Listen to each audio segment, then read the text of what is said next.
Hello everybody, I wanted to do a small video on a item that I bought from eBay a while ago, probably about 6-7 months ago maybe, or close to about a year ago.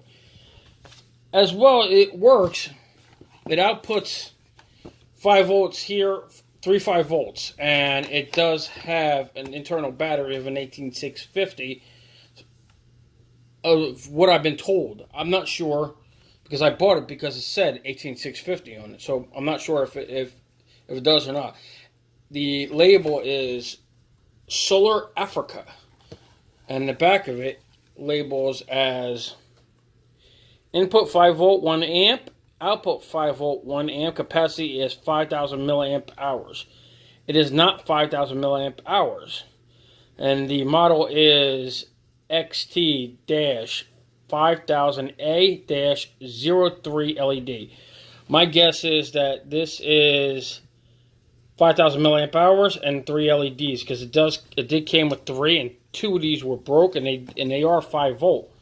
I use one as a emergency light when I'm on the road, so I do have 2 here. The third one's on when I go on the road and stuff like that. One of them that I have here, the glass on the front here is broke, so this one is just, whatever it is. So the problem I have here is that the battery is no longer holding charge, and the solar panel is not charging up the battery. So I try to manually charge it if I can with a 5 volt 1 amp adapter, and it does not charge at all. So I am guessing that the solar panel is fine. It's just something in here died, and I'm not sure if the battery is an 18650 or what it is. But it does hold a charge for about a minute and a half to 2 minutes, and it then dies out quickly. So there is some charge on the battery. It's just for how long, I don't know.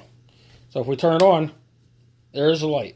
So we can get 5 volt out of it, and it's about 3 watts.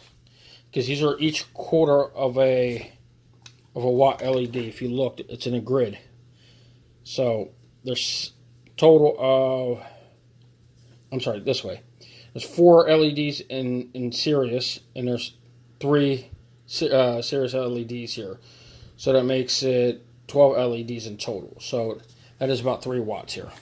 And from what I was told, from what I seen on the package, it said 3 watt LED, so that was correct. But the battery pack is not a 5000 milliamp hour. When it was working, it was fully charged.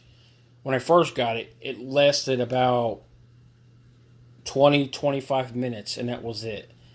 Maybe a little less than that. I'm not sure. When I put all 3, it got dim, so it was drawing a lot of power, and I'm 100% sure that this is not a 1 amp output, because this thing was drawing, when all 3 of them went, it was drawing a lot, and it was getting really dim. But it didn't turn off. It was just getting dim. So we're going to try to open this now and see what we have inside, because I never ever opened this yet.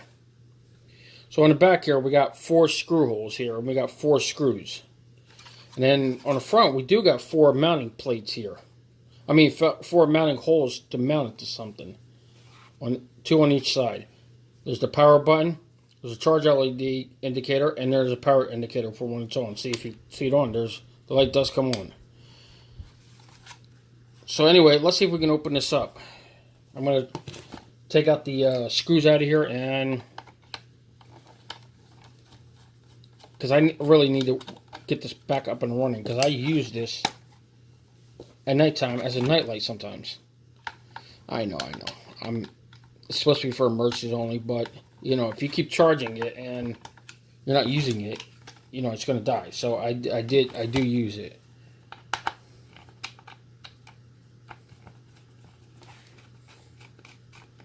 So I have not taken this apart before at all.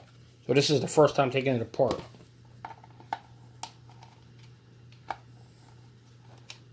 That's weird. All right. Oh, I don't know if you could see that in there. You probably cannot see that at all, but there's no screw in there. It's missing a screw. Meaning that this thing has been open before I got this. Because when I bought this thing was used. It says brand new, but it was used. The seller did refund me half my money back, stating he was sorry and everything, which, I accepted. I still gave him a good feedback and everything. So this thing was previously opened. Well, let's open it up and see what we got, shall we?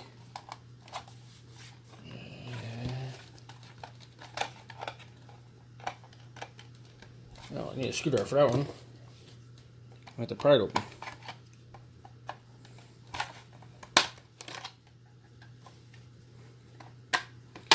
I know it's bad, evil. Okay, we got, looks like 2 batteries. I don't know if that's in series or in parallel. We got the bottom here, and we got the charge system and everything up here.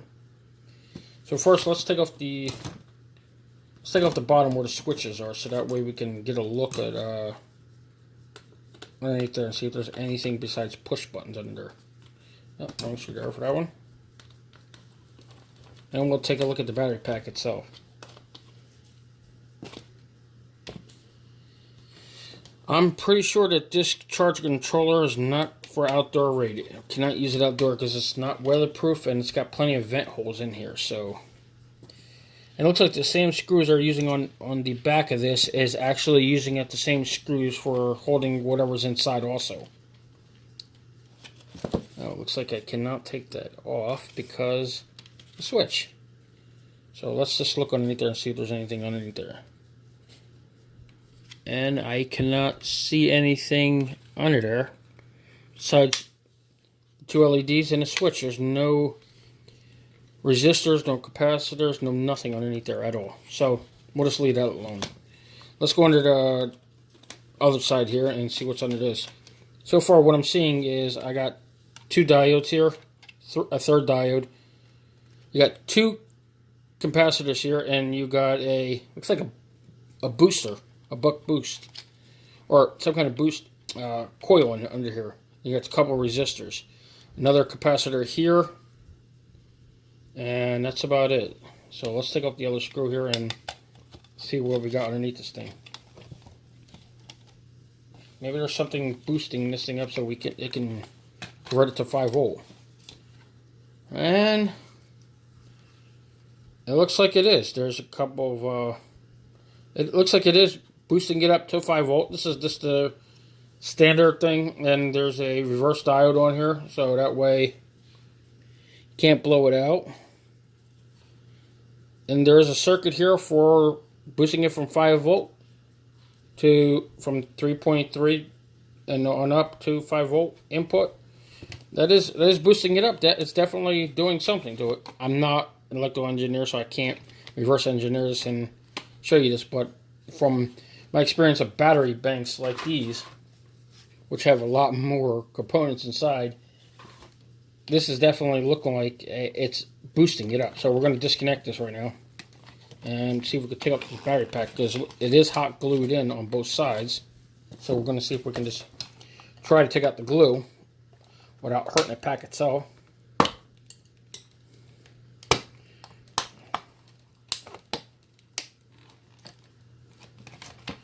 And looks like some other stuff here besides that.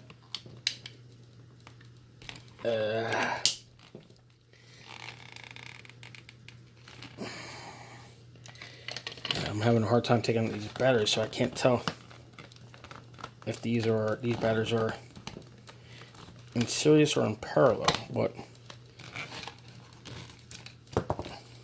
jeez, it's more than hot glue in this thing, I'm telling you. I don't know what else is holding this thing down. But this hot glue is stretching pretty good. So I busted out one side. Oh, it might end up destroying this thing in the process, but you know, it stops working. You know what I'm gonna do. So it looks like some other stuff underneath there. Sorry about that. Looks like some other white stuff. That's what she said, right? Alright. It's coming out.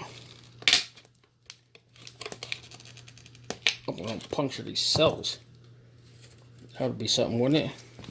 Well, anyway, that's not coming out like that. So what we're going to do is end up getting my X-Acto knife here and cutting around it so we can see what's underneath here.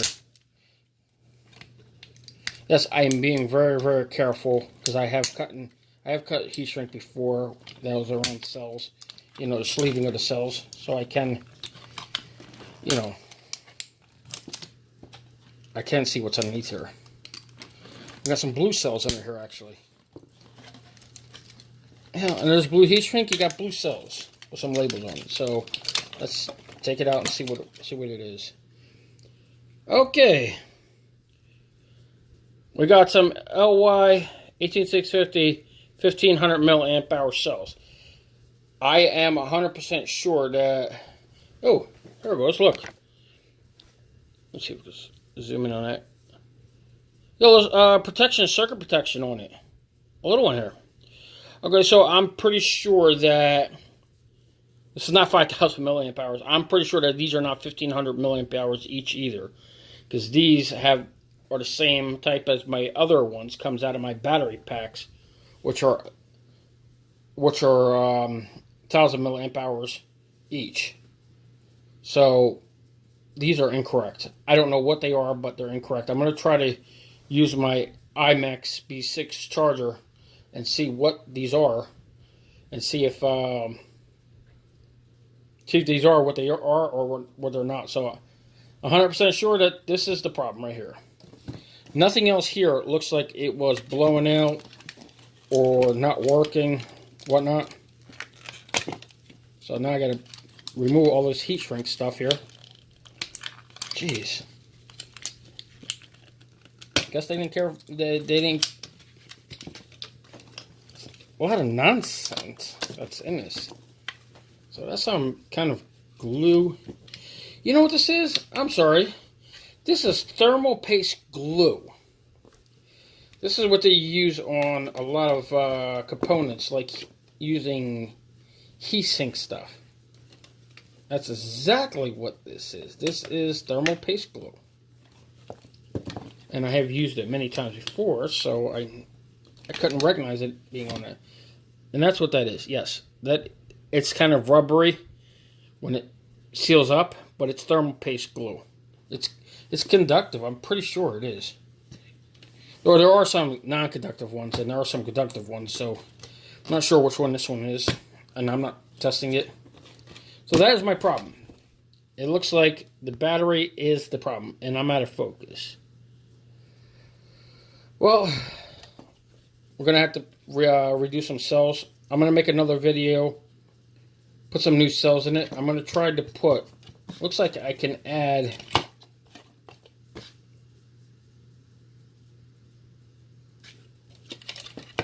well, that's it. I'm going to have to do some high capacity cells that I could get my hands on, which are some of these right here. I have a lot of these, so I'm going to put, and these are 2,600 milliamp hours each. I'm going to put 2 of these onto it and reuse the